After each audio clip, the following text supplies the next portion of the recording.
राधे राधे दोस्तों, आज मैं ठंडियों वाली रेसिपी लेकर आई हूँ और इसे मैं हर वर्ष ठंडियों में 2 बार बनाती हूँ। तो इस ठंडियों में तो मैंने शुरुआत में ही बना लिया है। तो ये गाजर का हलवा है। मैं कुछ अलग तरीके से इसे बनाना आपको सिखाऊंगी। आप वीडियो में बने रहिएगा, बिल्कुल ही अलग तरीका आपको गाजर का हलवा देखने को मिल जाएगी। बहुत ही बनाना आसान है, बहुत ही स्वादिष्ट बनकर भी तैयार होता है और ये बनाने का तरीका बिल्कुल ही पारंपरिक है।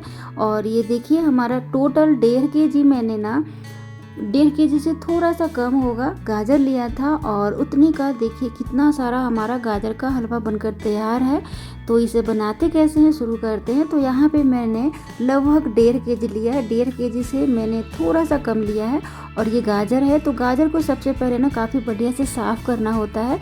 तो आप इसे पीलर की सहायता से ना काफ़ी बढ़िया से इसका छिलका ऊपर का निकाल दीजिएगा। तो देखिए ज़्यादा मोटा छिलका मत निकालिएगा वरना वेस्ट हो जाएगा। देखिए बिल्कुल ही पतला पतला सा इस तरह से आपको निकाल कर हटाना है। अगर आप ज़्यादा मोटा छिलका इसका निकाल देंगे तो आपका गाजर जो है ना वो वेस्ट हो जाएगा। तो इस तरह से आपको हटा देना है। और देखिए ये काफ़ी ज़रूरी है इस तरह से साफ़ करना, क्योंकि इसमें ना बहुत सारी गंदगी होती है, चिपकी हुई रहती है और इसमें मिट्टी कंकर भी होते हैं। तो अगर आप अच्छी तरीके से नहीं साफ़ करेंगे तो होता क्या है ना कि गाजर का हलवा जो है ना वो सही नहीं बनेगा, मतलब कुछ उसमें गंदगी आ जाएगी, वो कंकर जैसे आपको खाने में लगेगा। तो इस तरह से आपको काफ़ी बढ़िया से सफाई कर देनी है। देखिए कुछ गाजर ना बिल्कुल साफ़ सुथरा मार्केट में आपको देखने को मिल जाएगी, तो इस तरह से आपको साफ़ मिलेगा। तो आप हल्का फुल्का सा ना कुछ कहीं कहीं से साफ़ कर लीजिएगा और इस तरह से ऊपर का और नीचे का कट कर लीजिएगा। और आप चाहें तो इस तरह से ना खरोच भी सकते हैं छुरी की सहायता से। देखिए मैं आपको ना एक खरोच कर दिखा रही हूँ। तो अगर आप चाहते हैं कि इसका छिलका ना उतारें तो आप इस तरह से हल्का हल्का खरोच कर आप इसकी सफाई कर सकते हैं।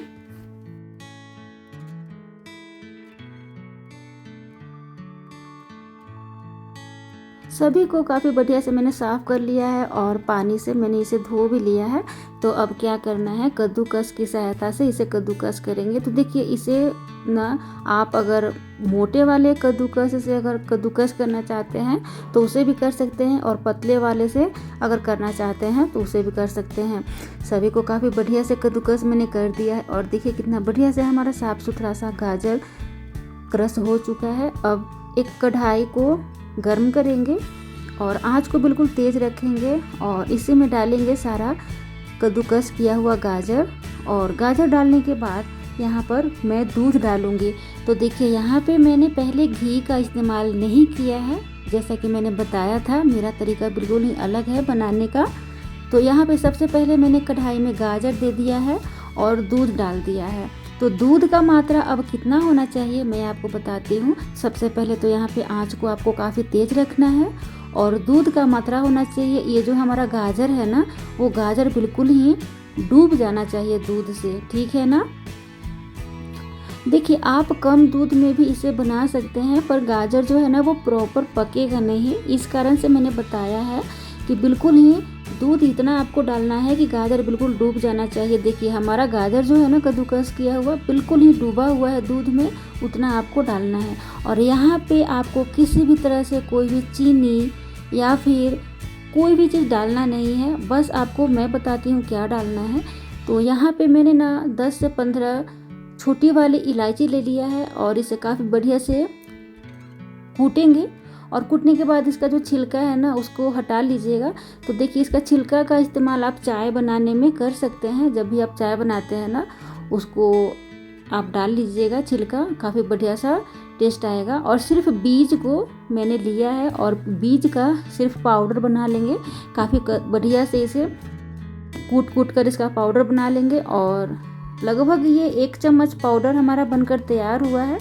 तो यहाँ पे हमारा गाजर जो है बहुत ही अधिक मात्रा में है ना, इस कारण से मैंने इसमें लगभग 1 चम्मच हरी वाली इलायची का पाउडर डाल दिया है। इसमें डालेंगे और काफ़ी बढ़िया से इसे ना खोलने देंगे, पकने देंगे और ये अपने आप पक करना सूख जाएगा दूध, तब आगे का प्रोसेस करेंगे। तो इसी तरह से आपको बीच बीच में इसे चलाते रहना है, लगातार चलाने की कोई ज़रूरत होती नहीं है। अब आगे का प्रोसेस करते हैं। यहाँ पे मैंने ना कुछ ड्राई फ्रूट्स लिया है, जैसे कि रोगन बादाम है और पिस्ता बादाम है। दोनों को काफ़ी बढ़िया से काट लेंगे, छोटा छोटा सा पीस कर लेंगे। तो देखिए दोनों को ना बढ़िया से क्रश कर लिया है, मतलब काट ही लिया है। और इसे अब करते हैं साइड।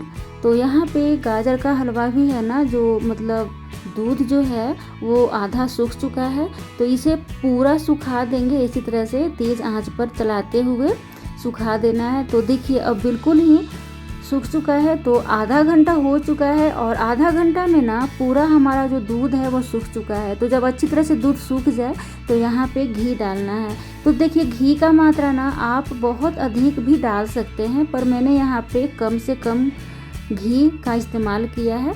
लगभग ये 200 ग्राम मैंने घी का इस्तेमाल किया है। आप चाहें तो 250 ग्राम 300 ग्राम भी डाल सकते हैं, अगर आपको बहुत ही घी खाना पसंद है हलवा में। तो यहाँ पे मैंने 1.5 kg गाजर के अनुसार 200 ग्राम घी का इस्तेमाल किया है। और इस तरह से घी डालकर काफ़ी बढ़िया से 15 मिनट तक आपको भूनना है गाजर को। जब ये अच्छी तरह से भून जाता है ना, तो ये थोड़ा सा चमकीला दिखने लग जाता है, तो आप समझ जाइएगा कि ये बिल्कुल ही भून चुका है।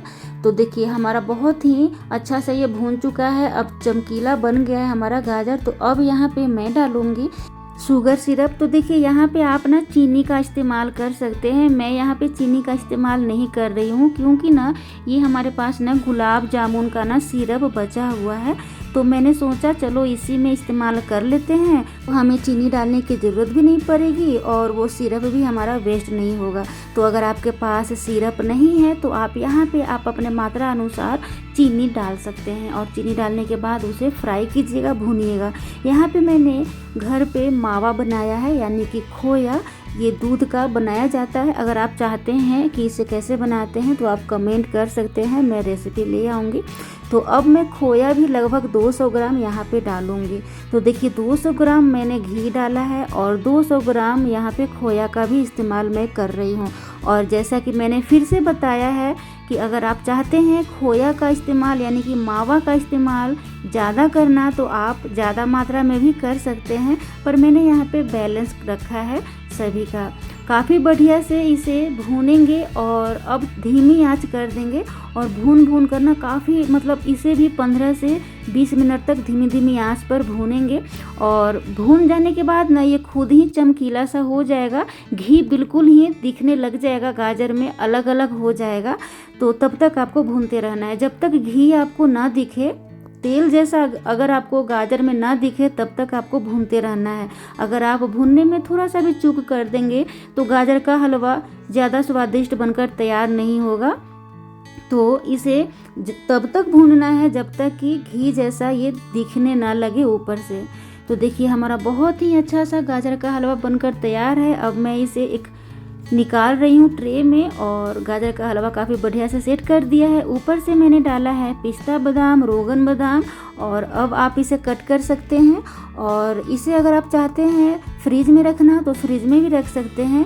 यकीन मानिए ये खाने में बहुत ही स्वादिष्ट होता है। और यहाँ पे मैंने ना काफ़ी कम मात्रा में चीनी का इस्तेमाल किया था, चीनी का जो सिरप था उसका। आप ज़्यादा मीठा खाना पसंद करते हैं तो आप ज़्यादा भी डाल सकते हैं। तो देखिए अगर आपके पास खोया या मावा नहीं है तो आप उसकी जगह पे कंडेंस्ड मिल्क भी डाल सकते हैं। तो देखिए हमारा कितना बढ़िया सा गाजर का हलवा बनकर तैयार है। मैं इसे हर साल सर्दियों में 2 बार ज़रूर बनाती हूँ। बहुत ही ये खाने में स्वादिष्ट होता है और मेरे घर में सभी लोगों को बहुत ये पसंद है। तो देखिए मात्र 1.5 kg गाजर में कितना सारा हमारा गाजर का हलवा बनकर तैयार है। तो आप भी इस तरह से गाजर का हलवा अपने घरों में बना सकते हैं। तो बनाने का टोटल समय इसमें 1 घंटा लग चुका है। तो आप भी इस तरह से बनाइए। और अगर हमारा रेसिपी पसंद आए तो लाइक, सब्सक्राइब, शेयर और कमेंट भी करें। तब तक के लिए थैंक यू सो मच। मिलते हैं जल्द ही नेक्स्ट वीडियोज़ में।